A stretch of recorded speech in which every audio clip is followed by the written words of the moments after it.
64,65,000 مربع میل پہ جس نے حکمرانی کی ہے، اسلام کا جھنڈا سر بلند کیا ہے، اس کا نام حضرت امیر معاویہ ہے۔ اتنا عظیم حکمران ہے۔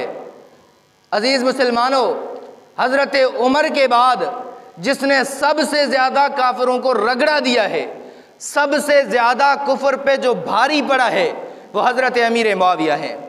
جیسے کافروں کو آج تک نام عمر اچھا نہیں لگتا، عمر کی ذات اچھا نہیں لگتی، تو اسی طرح نام معاویہ اور ذات معاویہ بھی اچھی نہیں لگتی۔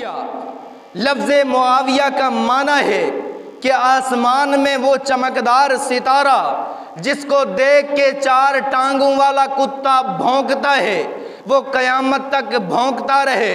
اس ستارے کی روشنی میں فرق نہیں آتا، مقام مرتبے میں فرق نہیں آتا۔ اس معاویہ کو سن کر، دیکھ کر، پڑھ کر ایک 2 ٹانگوں والا کتا بھونکتا ہے، جیسے 4 ٹانگوں والا کتا بھونکے فرق نہیں پڑتا، 2 ٹانگوں والا کتا بھونکتا رہے فرق نہیں پڑتا۔ جیسے وہ ستارہ روشن ہے، اسی طرح امیر معاویہ بھی روشن ہے۔ اعتراض کیا جاتا ہے حضرت امیر معاویہ کا نام ٹھیک نہیں ہے، اس نام کی معنی غلط ہے۔ اب سب سے پہلے رسول اللہ کی عادت مبارکہ سمجھیے۔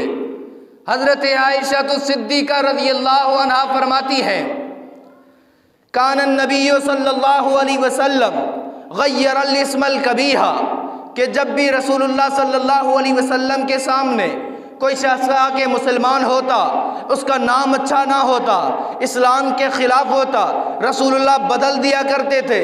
حضرت ابو بکر صدیق رضی اللہ تعالیٰ عنہ جب مسلمان ہوئے، اس وقت نام تھا عبد الکعبہ، رسول اللہ نے بدل کے عبداللہ رکھا ہے۔ اسی طرح حضرت عمر کی بیٹی کا نام تھا آسیہ، جس کا نام بدل کے آپ نے جمیلہ رکھا ہے۔ ایک شخص آیا جس کا نام تھا عبد الشر، اس کا نام بدل کے عبد خیر آپ نے رکھا ہے۔